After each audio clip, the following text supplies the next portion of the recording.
Good evening, everyone. Thank you for joining this Zoom meeting, one of the Canine Association Uganda Breeder Education Series. And tonight we are discussing genetics. Genetics is such a big topic in dog breeding that it's not so easy to summarize it in one meeting, but we are going to try anyway. Um, First, I would like to introduce what is it when we talk about genetics, what are we actually talking about? So, first of all, we are talking about the molecular issues. So, each body cell in everybody's body contains deoxyribonucleic acid or DNA, and that is a molecule made out of protein that basically carries genetic instructions for growth, development, and functioning of all living organisms. So it is shaped like a double spiral, and it contains segments which are called genes, and they contain instructions for building proteins. So that is how from one body cell, uh, actually it's not one, it is the half male and half female cell, um, uh, how an organism develops, because the information on how it should grow is contained in the genes. Now, genes are structured in chromosomes, and these structures are found inside the cell, in the nucleus of the cell. So it's like a heart of the cell. And chromosomes, basically, they look like a letter X. So with humans, we have 23 pairs of chromosomes, and dogs have 39 pairs. So a little bit more than us. Now, each chromosome carries hundreds to thousands of genes. Now, these genes in dogs determine dog size, shape, color, to some extent even behavior, and so on.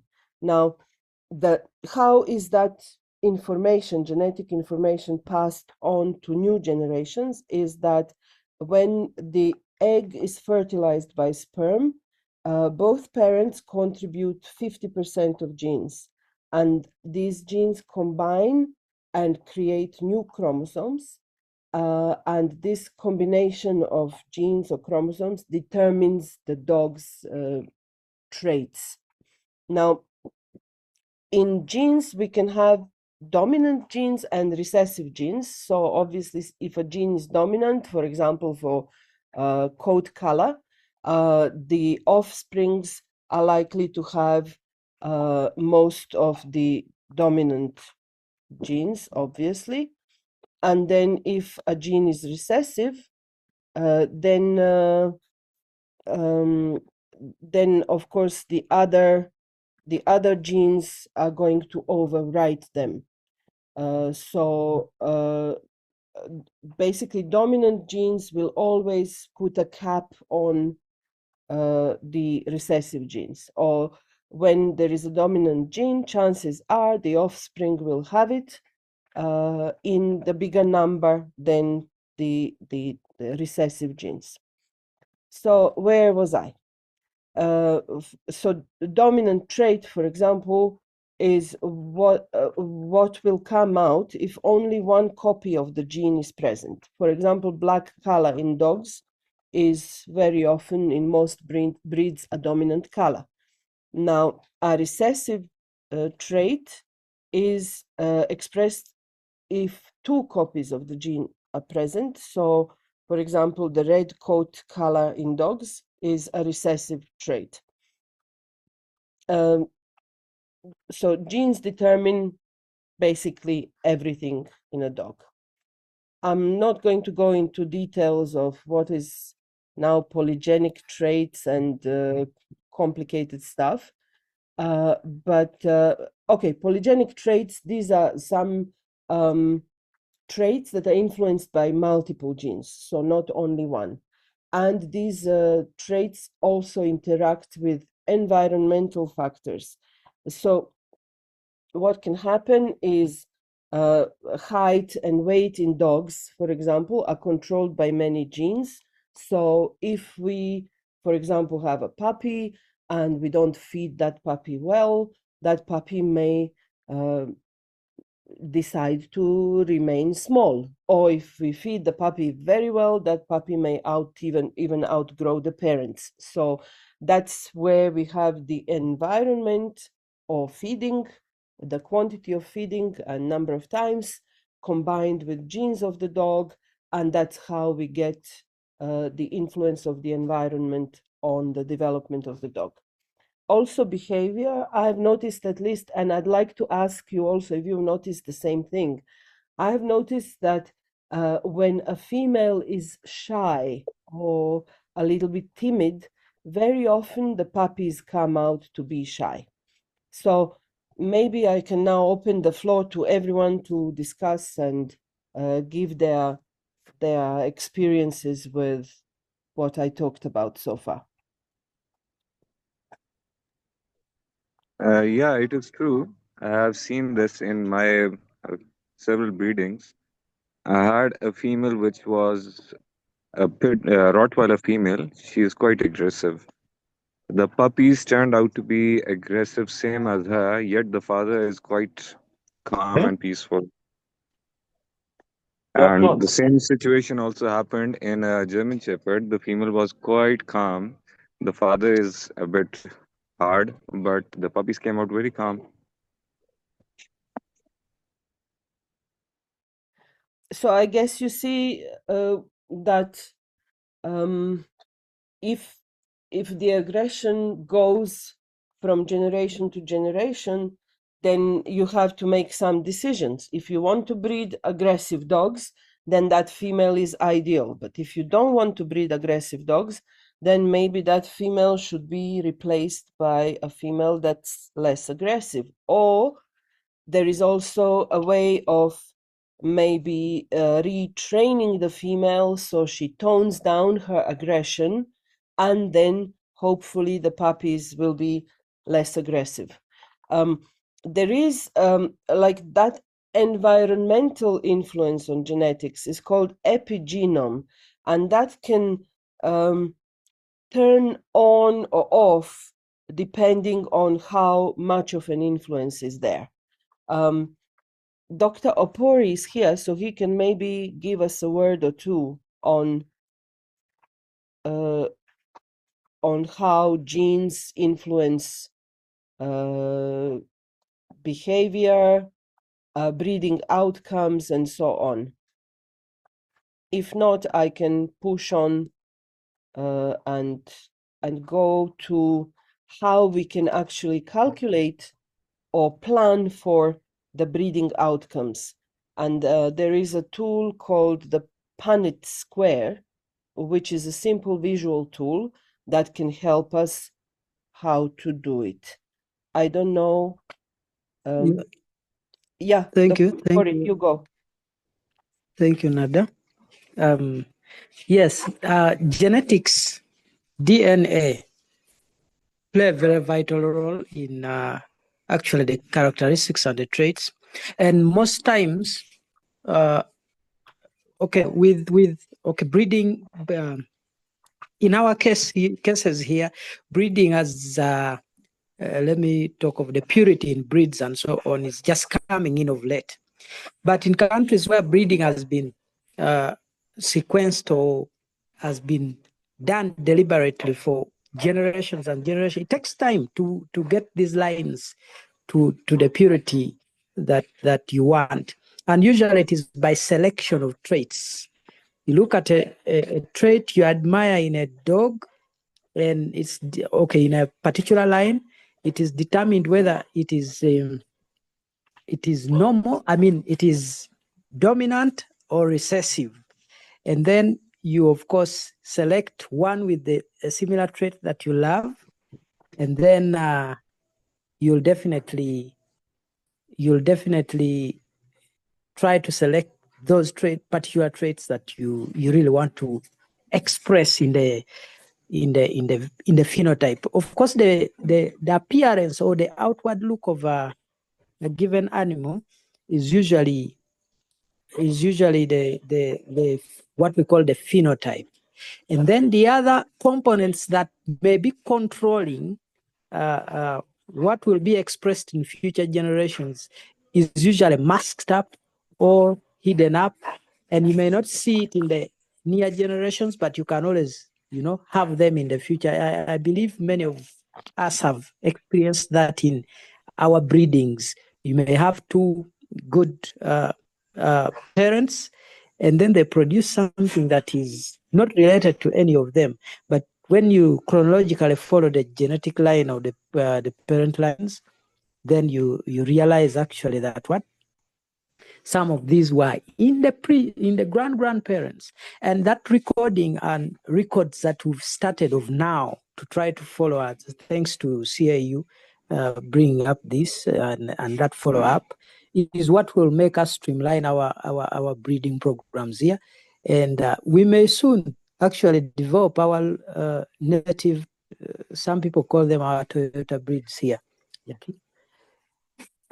To a purity line. Actually, of late, people in Europe are getting interested in breeds here, especially hunting dogs in Uganda, and they're breeding them, particularly to use them in tracking poachers, and they're being trained and so on. So it is really a deliberation that we would take on, and you register these things and have it showing up. I joined a bit late, and I'm still catching up with the flow. Thank you. Don't worry, doctor. Yes. So I wanted just to mention, I found this slide quite interesting. Can you see the screen? Have I shared it? Yes. Okay. There are 4 different types of dogs. Now, dogs originated from wolf. So wolf Yes. was the first dog. Now, wolves somehow decided to live with humans and become domesticated, and they were, of course, bred for different purposes. And it is from the wolves that we have all these dog breeds that we have today. And more and more breeds are being developed and adjoined to the approved by FCI. Now, Canis, which is like Canis lupus is wolf, and domestic dog is what? Somebody help me. Canis, whatever. Now, domestic dog is the type of animal with the most variety on the planet. No other animal, be it cat, horse, whatever, has such a variety as the dogs have. So I thought that was kind of interesting to know that we all are interested in breeding an animal that has such a vast variety. Now, here what we have is this Punnett square. Now, you see different letters and different colors here. Now, BB in capital letters means that where there is a capital letter, that is a dominant gene, that is for black color. And then lowercase b is a recessive gene. So if we have 2 parents who have part dominant, part recessive gene for black color, so both of them have capital B and lowercase b, what will be the outcome? And this is very interesting for you to understand. Half of the puppies will be the same as parents, but 25% will carry now the dominant gene for black color, and 25% will carry the recessive gene, and they will actually be of a different color, brown color, for example. So this is how you can calculate for most of the traits in a dog. What is a dominant gene, what is a recessive gene, and what will the outcome of two parents be in the end. Now, it gets more complicated when you have markings for other colors, so to say, and different outcomes. Like this can be very interesting graph for Great Danes because they have, quite a number of colors. But I think an expert should explain this better. In any case, if you want to know more about coats and colors, here's the website. So coatsandcolors.com, that's where you can find vast amount of information on how these dominant and recessive genes work in combination with other genes. Now, Dr. Opori mentioned something about a pedigree. So here's an example of a pedigree. And this is the pedigree of one of my dogs, that's Ami. He is a medium length haired white Swiss Shepherd. Now, what do we see here? Here's Ami's name, Ami Odbieli Angela, date of birth, color, and so on. But here you have the parents, and they are whatever their names are. So in the first box, this would be then the parents of this dog. Then here would be again the parents of the father, the parents of the mother. So you have, in fact, 5 generations. First generation is Ami, actually the last generation, then the parents, grandparents, grandparents, and great-grandparents of that dog. Why is this important to us? I don't know if I can zoom. Yes, I can. For example, see here, the grandparents of Ami. Hip dysplasia, there is a mark B, and elbow dysplasia, there is a mark 0. On the mother, hip dysplasia A, elbow dysplasia 0.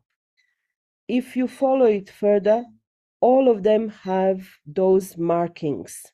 So Ami's parents, the mother, hip dysplasia A, elbow dysplasia 0, same for the father.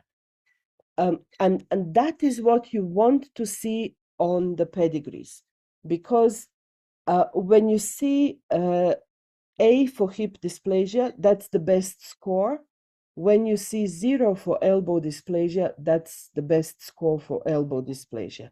And that means the parents of Ami genetically don't carry, they're not likely to develop hip and elbow dysplasia, and they are not likely either to carry that gene, because that gene was somehow taken out, because here it was B. B is the next score. So from this male dog to Ami's father, the hip dysplasia score was improved. So what did they do? They picked that father and this mother and combined them, and they got good results.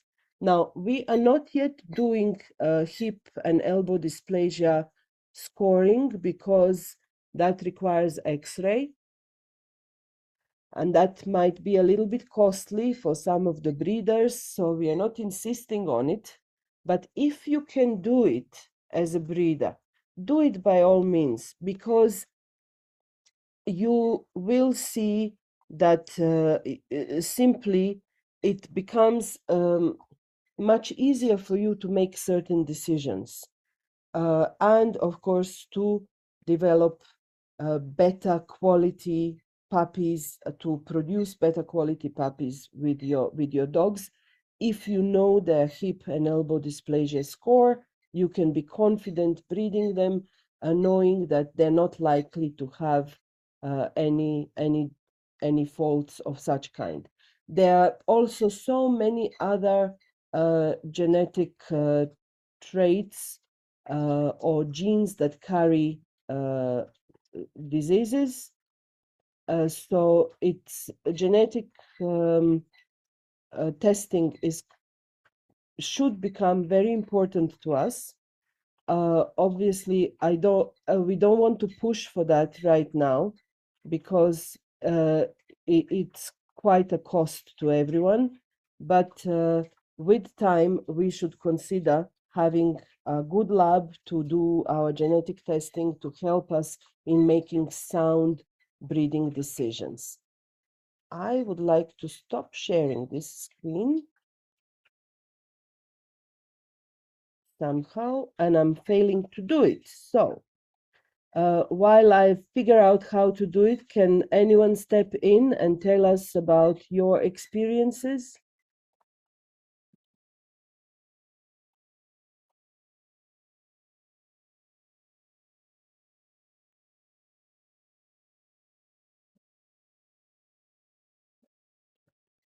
Uh-huh. Anyone had any experiences previously with genetic testing? I would like to ask a question to Yeah. you or to the doctor. Which breeds are most prone to have hip and elbow disclosures? It's just shepherds because most of the cases I've seen are with shepherds, or is it other breeds also?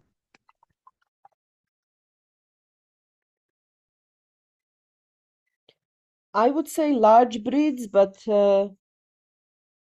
any doctors here who have encountered hip and elbow dysplasia? Maybe you can advise? And it's an open discussion. You don't need to ask for words to speak. Oh. Hello, everyone. Good evening. I can try to answer that. I've seen a couple of cases of hip dysplasia in different breeds, but definitely it's very much more common in shepherds, especially German shepherds. And I've seen some in Boabels and a few retrievers, really, but I think it's mainly in the German shepherds and these other giant breeds like Boabels, Great Danes. But you can still just go on Google and look out for the different breeds that are predisposed. It's easy to find out that. Yeah, Stephen, that's right. Mm. Just to add on, with the elbow dysplasias, they are common in the especially the large breeds anyway. The Great Danes are popular. And then also what predisposes many of them is that in trying to attempt or trying to make to develop these breeds in the selection of the traits is what now predisposes them by the recessive genes and the combinations they're making. And so the large breeds have suffered that. And then with the hip dysplasias, commonest among the German shepherds, because again, that's where the expressions of the line breeding and so on, to get the purification of these breeds is usually done by the line breeding of selecting one trait over the other. And in consequence, then you develop the other parameters. But long bone dogs are susceptible to the elbow dysplasia, and then the hip dysplasias are common with German shepherds plus other breeds anyway. That can still be added on the list. Thank you. Doctor, I would like to ask, like, what is the reason for the German Shepherds to have most common hip dysplasia apart from like inbreeding? Because I have this scene of hip dysplasia with one of my shepherds, but there was no connection between the father and the mother, nothing at all. They were totally from different parts of the world, and according to the pedigrees, also, they were not connected at all. So please help me guide on that. Okay, yeah, what I was trying to say is these in genetics, these genes can be masked. While they were developing the German shepherds, perhaps in the due process, the hip recombinations. That's why you have the things like the slant backs and so on. In these formations, when they are selecting this gene over the other, along the line and along the long trail of generations, the hip genes somehow were a factor in these makings. That you may have a dog that is, yes, from a different part of the world, the other one is a different part of the world, but originally in generations before, they had this defect in hip process of formation, and in some future it shows up, even when they are not related at that moment. But it is a defect that is now genetically coded in the DNA. Can I top it up with some observation of mine? Okay. You know, White Swiss Shepherd, that is a spin-off from German Shepherd dog. Now, in German Shepherd dog, the white color was not allowed, but people still kept the white puppies because they're not albinos. They have good pigmentation, but the coat is white. Now, with time, that became a separate breed, and they gave it the name of White Swiss Shepherd. When you observe a White Swiss Shepherd, his back is straight. It looks like a tabletop. When you observe a German Shepherd, the back is slanted because German Shepherds were bred for work, and there was a need for stronger propulsion from the hind legs. So the angle of the dog was changed to achieve that stronger propulsion so that the dog can jump faster and further and so on when, of course, for a working dog.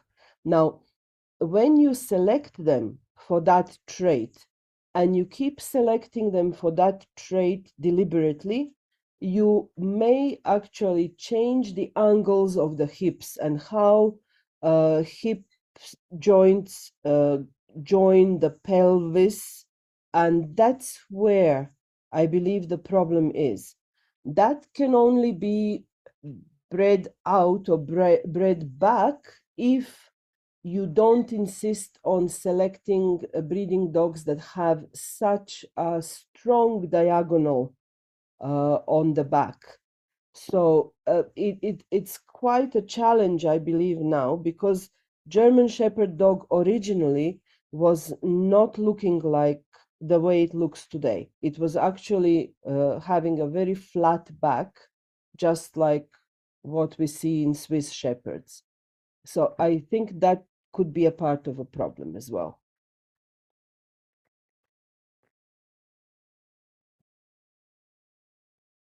Abdul, did we answer your question? Yeah, I got the And are there point. any other questions, please? Anyone? From my side, not anymore because I got my clarification now. Everyone feel free to barge into the discussion. This is very informal, so it should be very relaxed, and just talk when you have. Yes, hello. Yes.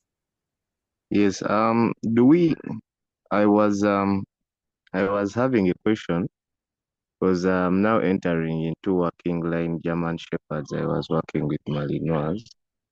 Do we have the same problem with the DDR? And how low should the dog go for its health? Because I've seen a lot of dogs that are getting this problem that they are the low back shepherds. Do we have standards of how these dogs should be improved? Because it is on their health. Whenever we keep on breeding dogs that are having defects, it is destroying up the industry. I think breeders could answer this question from experience, because German Shepherd standard that is on FCI books is very different from how the dogs look like today.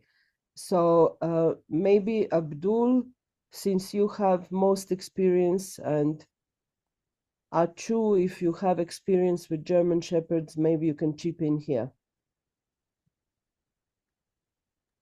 Can you repeat the question for me? What's the question exactly?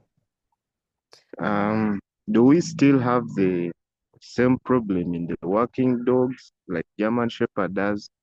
Doctor was saying that the problem is mostly in German Shepherds. Is it only in shorelines or even in working dogs? And how low should the dog be? Because I've seen this mostly is developing in low back shepherds that are getting this effect. It is true. It's mostly the low backs because, and low backs are mostly for shoreline. And that's the issue when we are breeding like low backs. Like you have a low back male and you're breeding a low back female. What I've experienced so far, it's like the most scenarios. If you can meet a low back male with a higher back female, you are not likely to get such issues of hip disclosure and such things. And the quality you will get are good enough for the show also. But in the same scenario, if you can meet a low back with a lower back female also, then you have issues most likely of dogs having hip disclosure. That's the scenario in which I got the hip disclosure also. So that's why most of the time it's only the show line dogs, because working line dogs are mostly bred like either it's a low line back male, it's bred to a higher back female. So in working line, I've not such encountered such issues. It's mostly the shoreline, and it's only because people want to develop such breeds, such looking dogs, which are very low. They look very quite impressive, yet they are having a hard time moving even. And just to add in a little, I would do confidently mention that you can have a very low back German Shepherd that doesn't have hip dysplasia.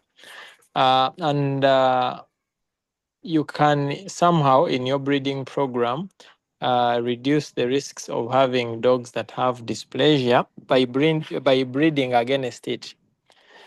Of course, it can be a bit costly because to accurately diagnose hip dysplasia, it may require a series of x-rays, and you know how expensive maybe the vet can charge, because you may need to do it when the puppy is at a certain stage, then you repeat a follow-up x-ray later to be very sure that the dog has not outgrown it.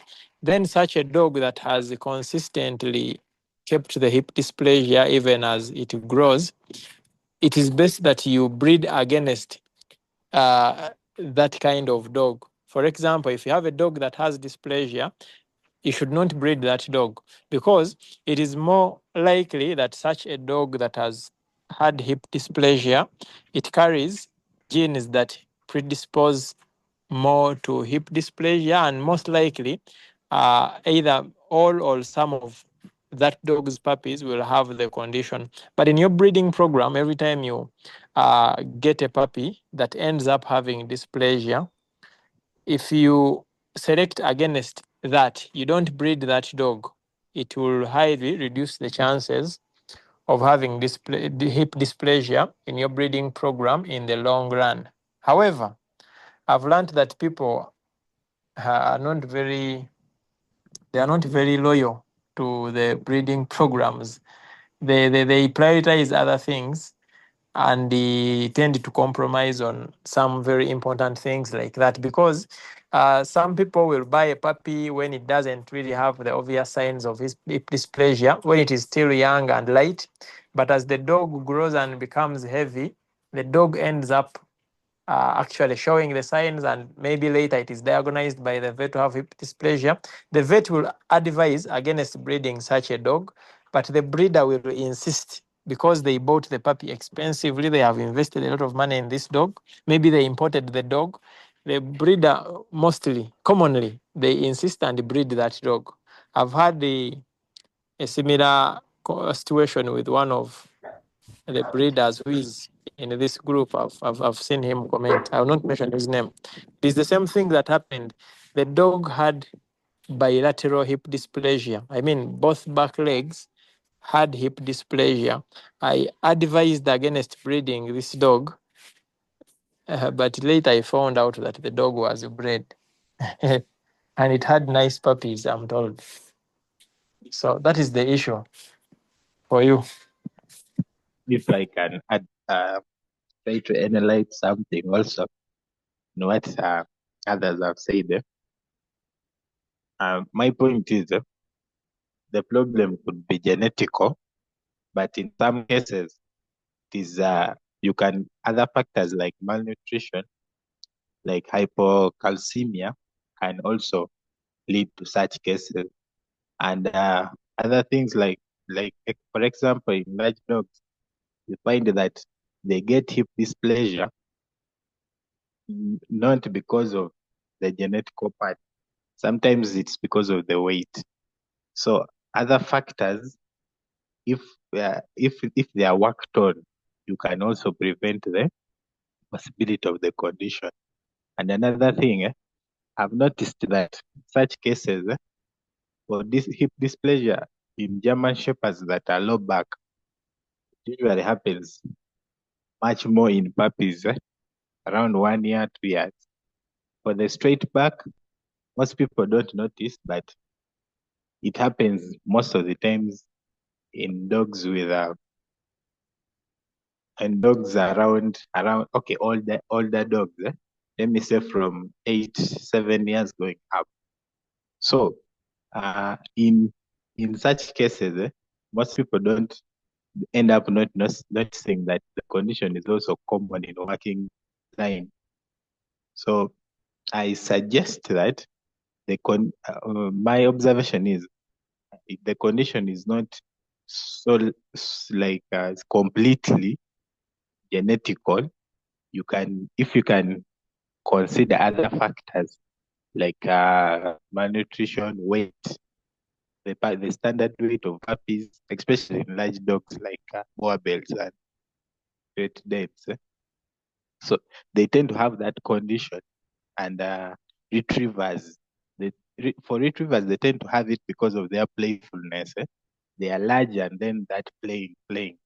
So they end up developing the condition, not because it is genetical, but it's because of their behavior. So that one, if you can consider, my general opinion is like, if you can control other factors, because you can't control genetics, but you can control other factors, you can limit the number of cases you are having. If you're a breeder, you are having in your stock, you can reduce the number of the cases through observing other factors, although the condition may be genetical. But And also some cases, another factor. Can I ask a question? Like, let's say a dog is already having a hip disclosure, the dog is like a year old. Is there any way we can fix it, or any way we can help the dog get better with the disclosure? Or there is no way in helping that? so long as the condition has developed, usually there is no way to overcome that, because already Just a little bit louder, we can barely hear you. okay, I was saying, so long as the condition has developed, it is irreversible. You have to manage it surgically. Other people, especially with old dogs, they tend to manage it medically with just pain medication for life.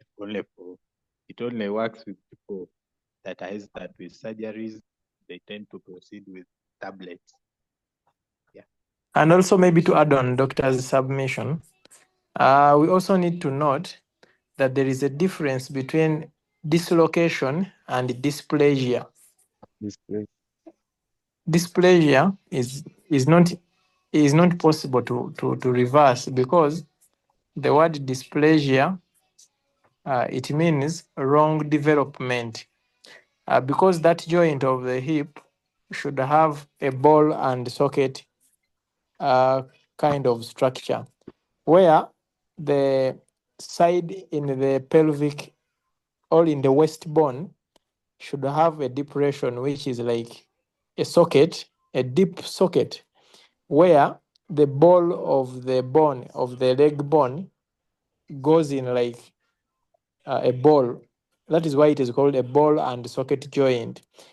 In these dogs that have dysplasia, what happens is, instead of having a depletion for the for the waist bone at that point to have a depression where the ball sits. It rather flattens out. It doesn't develop properly for the ball to sit in. So the socket doesn't actually develop. With many of them that I've seen, you will find that it is just flat instead of being a depression where the ball sits. Now that if it has not developed the proper anatomy, then the joint will not hold. And that easily gets a dislocation. So what you will easily see as a source of trouble is pain from the dislocation of the joint. So actually the condition doesn't develop later. It develops from the beginning, but you may get the implications later. The dislocation may come in later, and the joint pain may come in later. Like I think there is a white Swiss Shepherd. Unfortunately, she passed on. Nada can tell the My story. dog. She was Yeah. diagnosed with hip I'll give you dysplasia. the full story. Yeah. This was a puppy that grew up very, very fast. And she had her boyfriend with her, so they were playing like mad. Now, quite often in her young days, as a puppy or a junior dog, she would limp on one leg or the other. And we didn't quite realize that this is coming from all that rough play. Now, later in life, after she had her third litter, this became so pronounced that we decided immediately to spay her and not to, because it was dysplasia on one side. You could literally see in that ball and socket joint on X-ray, you could see that there was somehow empty space in there, like a small crescent of the moon. And the doctor, the late Professor Chon, said, this is never going to get better. And the pain that she experiences when walking or running is because now this loose structure is grinding loosely and creating pain, and it really became a problem. Now, what we eventually did is to go for a hip operation. This dog was sedated, the hip joint was opened, and the ball that goes into the socket was completely removed. Now, that dog lived for another 4 years, pain-free, until other issues came along, and we had to euthanize her when she was around 12 years old. So you see, there is a difference. We could have euthanized her at 8 years, but we decided to try and help her live some more years and be happy with us and with other dogs. And luckily, the operation was very successful. It was performed by Dr. Ben Agwai at Makerere University, and the dog had another 4 years of life. So that was my experience. Now, from all her puppies, I did not hear that any one of them had a similar problem. Maybe they did. I'm not aware because the owners didn't complain about it. They never informed me about it. So I somehow tend to believe that this was caused by environment, growing very fast, probably lack of calcium to help create these bone joints properly. So yeah, it's important to watch these pups, how they grow, and help them with supplements, with additional calcium, good food as well, and so on. So that was my experience.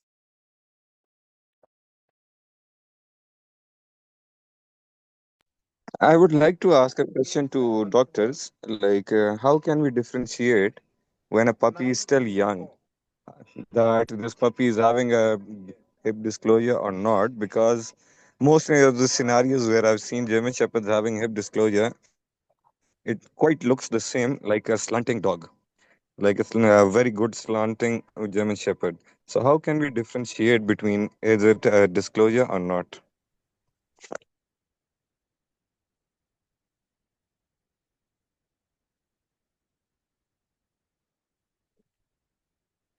Doctors, Did we take all the the dogs only for advice X-ray? really is that you take the x-rays at different stages of this dog's development. So you should probably take the x-ray maybe at 6 months, then maybe at 9 months, and at a period a little bit later, 1 year or so, so that you And can also, follow the x-rays. Anyone and else? also through the experience, these large dogs need a lot of exercise from the early stage to around a year. They need a lot of walks to make those bones more stronger for their weight. They need to make those bones stronger. So when the dog is confined, at least they get 3 times a walk in a week to make their joints more strong. If I may add something, most of the times to notice hip dysplasia is usually it is the gait that we usually use, because if there is any form of deformity, you can easily observe the movement. If you observe any difference in the way the puppies move, that's when you can proceed to an X-ray. Because if you have 8 puppies and you want to do X-ray for everyone, it may not be economical if you are doing a breeding as a business. Yeah, that's what I can add. Thank you, doctor. I got the answer. I would like to ask all the breeders and all the people here: is anyone facing any issue from dogs not having power, but still they are having a stool with blood in it? Plus, the dogs, even after medication, even after taking to the clinic, still the dog does not get better and it passes away at the age of 6 to 7 months.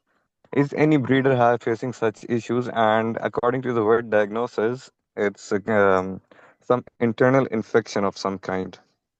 Yes, I did, Heard and the doctor even treated it. It passed away many at the age of 6 months. It did such the issues. same thing. We had an issue. We had the same issue at the farm. Doctor Eno treated the dog, and it passed away at 6 months, passing out blood, and it was internal, like parvo. I think Dr. Eno can explain to us.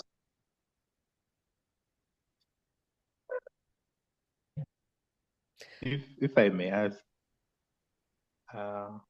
because sometimes at a young stage, you find that those guys may be having there are some protozoal infections that present as parvo. For example, giardia. So giardia, you may find it may present, but it look the protocol of treatment may be similar to. It may look similar to parvo, but you have some other extras you have to do. So I'm not so certain about what was done to the puppy, but if Dr. Opio can tell us, we can try to brain boost and come to something. Dogs die at Can I at a late stage of 6 months to 7 there. can I add content to that? Go Yes, ahead. sir. Yeah. Yes. Just from the background of the question, puppies. Let me tackle the one of 6 weeks to 8 weeks. Usually, actually, it even comes earlier, about 5 weeks, the weaning stage usually. Now, a lot of times we introduce puppies to food that is usually contaminated. You find people are doing minced meat that is of funny grades, meat of funny grades, intestines of chicken. Those things have a even resistant strains of E. coli and Salmonella. And most times the puppies come down with E. coli and Salmonella. And this is the fact about E. coli and Salmonella. If treatment is not begun immediately, chances are you'll lose them. And actually, the protocol of treatment is when you see the infection in the first, treat the rest. You lose the first ones, which have already showed clinical signs. Because again, the principle there is by the emergence of the clinical signs, you can't save the puppy. It's really a miracle when you save them. And usually, by the time you save them, they're at a very hefty cost. That is one. Then two, by the time you're trying to save, chances are it was something else. Say giardia. It was something, maybe a coccidiosis. But particularly if it is E. coli and Salmonella, it will end up in a parvo-like death. Usually, it's not that it's parvo, even when the puppies are vaccinated, by the way. Because when E. coli and Salmonella come in, they suppress the immunity, and then eventually, because the parvovirus is normally anyway innately there, somehow remotely there, and it will show up because of the low immunity. So the solution for Sansa's case, Morris's case of the 6 months one, the dog ate bones that were heavily contaminated. Again, no matter how you freeze the bones, because of the spaces they have and so on, they are special microorganisms that will never be, even they're active at even low temperatures of the freezer. And by the time no matter how you boil, you will not, yes, you may destroy the pathogen, the element, but you will not destroy the toxins that have already released, because they eat by toxins digesting and so on and colonizing etc. So you will not destroy toxins. Some toxins are heat stable. That's why when you warm bad food and you eat it, it will still make you diurete. I don't know. I usually use that example to make someone understand easily that however much, because the reason and say, however, I'll boil the food.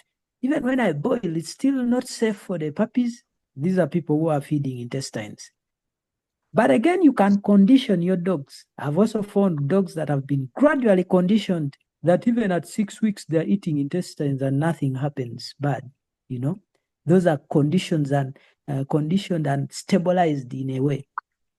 So there's a tactic of gradual weaning. There's a tactic of environmental exposure gradually. And just like a madman can eat in a dustbin and it's okay, and for you try it and you come down with the typhoid, etc. So these are some of the case scenarios. So Sansa's case of 6 months, the dogs had eaten badly stored bones that had heavy levels of Salmonella. And this bacteria caused severe hemorrhagic gastroenteritis. We tried to do all medication, put the best antibiotics, put the support, and they couldn't just pull out. The organs were already in a recession mode. Yeah. So briefly, it is about the diet and the way we win. I wish people, and this has made people actually try to vaccinate puppies earlier. I want to make it clear here that there are guidelines that are released on vaccinations and so on. The latest guidelines even actually advise that vaccines should be given at about, I think, Dr. Vetpal, you'll try to cross-check this, but I think they were giving guidelines of about eight weeks, the first shots of parvo. But of course, it is allowed also at about 6 weeks, because the body's immunity below 6 weeks, when you inoculate, because these are live vaccines, you actually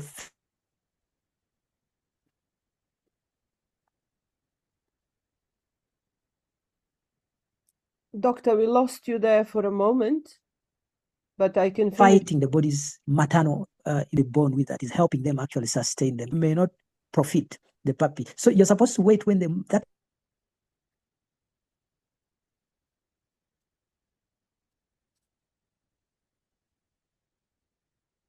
immunity winds down, and then you inoculate until it declines at about 8. More of your nutrition.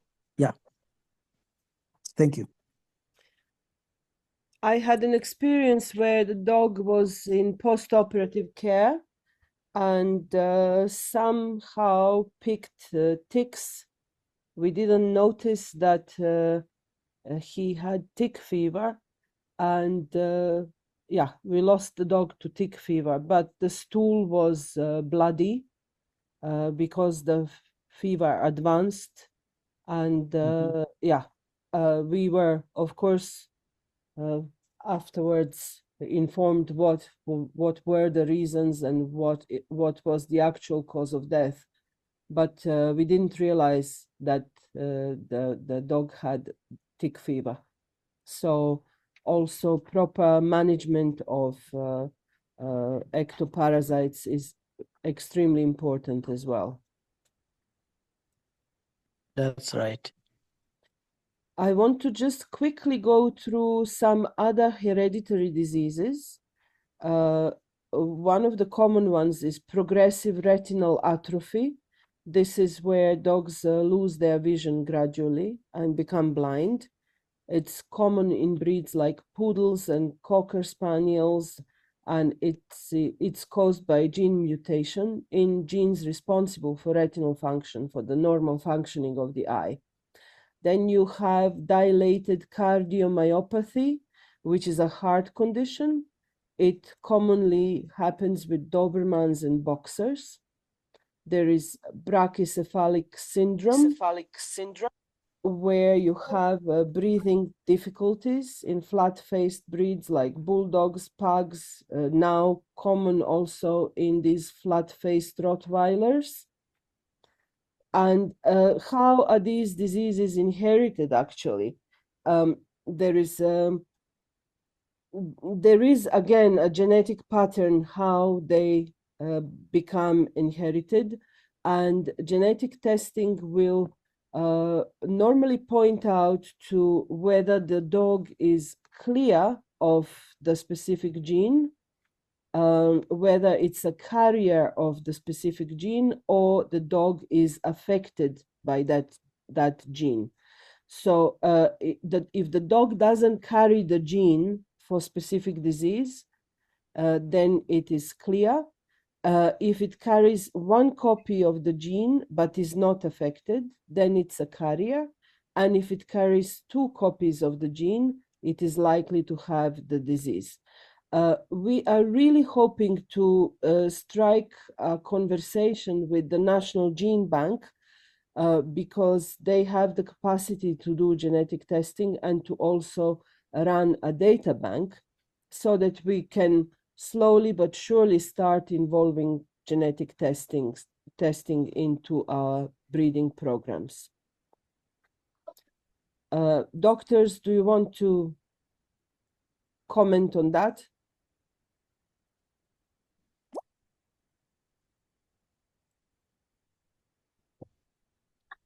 Yes. Can someone hear me?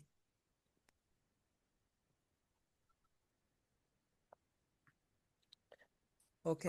Yes. The genetic center here at Nagri, because this is just louder, please. Little louder. Yeah, we are being supported with the the gene bank here. However, with dogs and pets, it's not been something that was considered when in their planning. But it's something that we can bring up now, because of late, actually, they are revising our regulations and our guidelines or laws guiding animal breeding and genetics.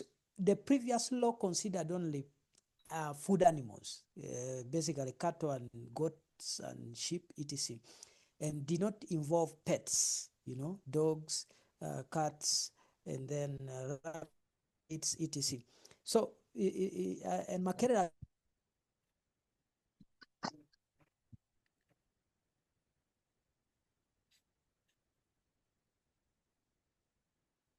has been working on the breeding guideline. We are given the mandate to try to, but it isn't. We can try to engage them and have the genetic testing being done. They are most times, sorry to say, idle because no one engages them in these lines particularly. So when we show them that we are serious and we need this and so on, this is what they'll be happy to help and engage.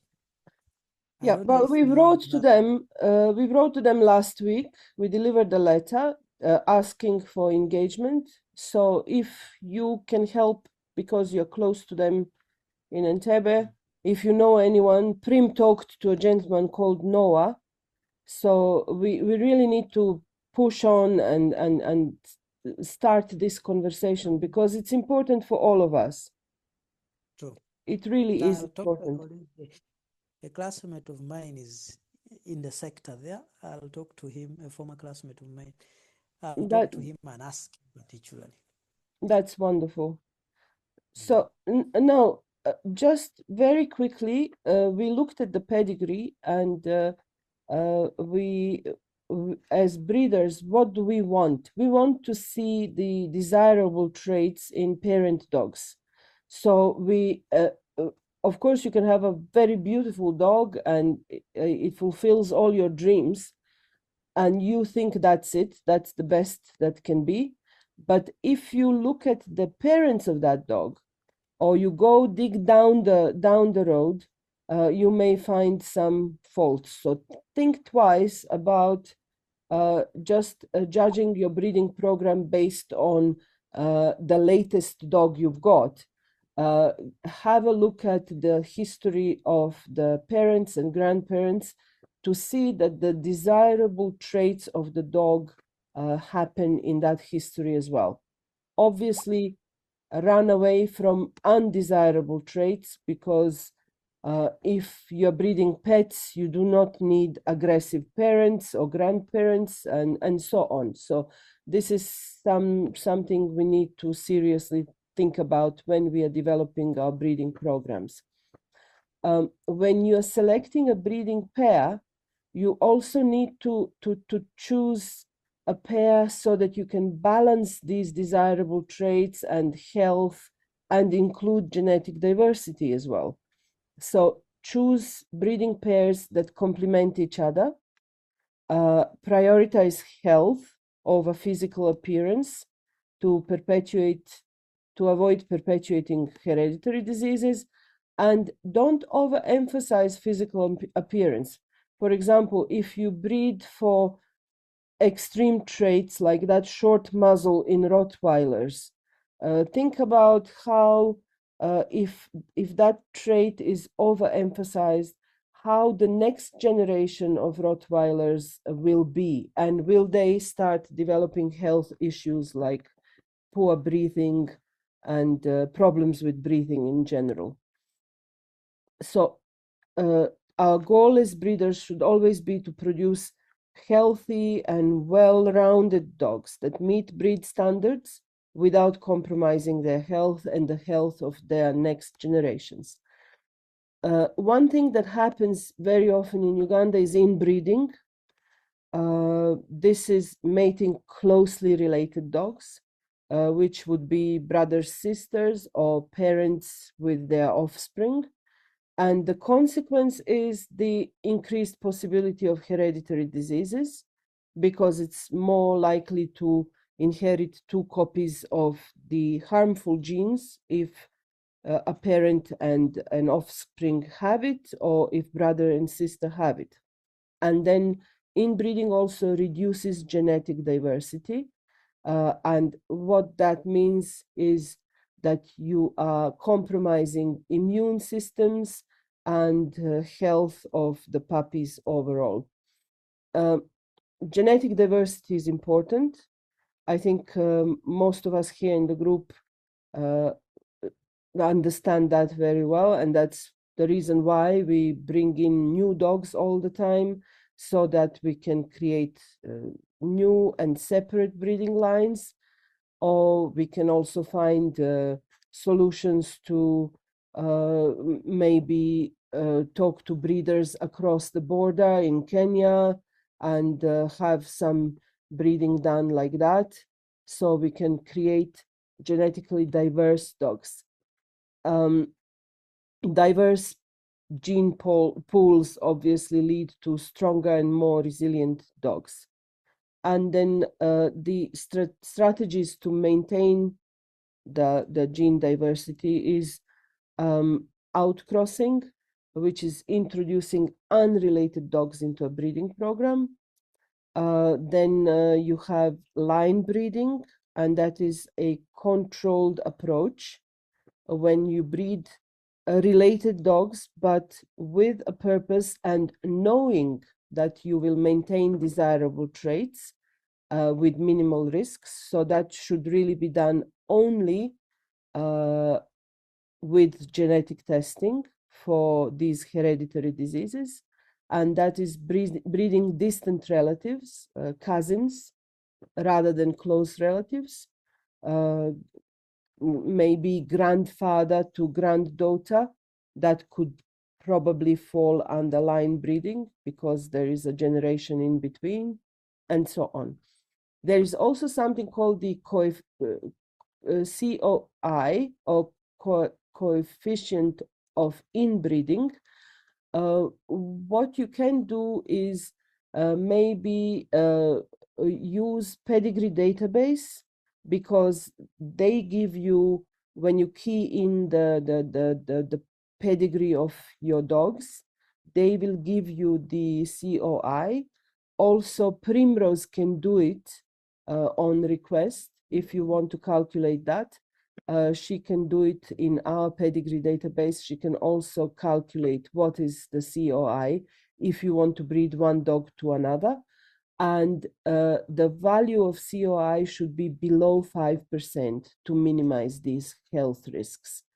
So anyone who wants to comment on this, please feel free, jump in. Otherwise, we could also just finish our meeting for today because we've covered everything so far.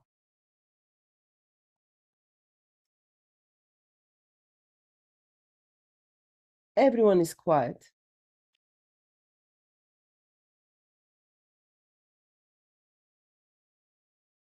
Okay, I guess this could be all for tonight.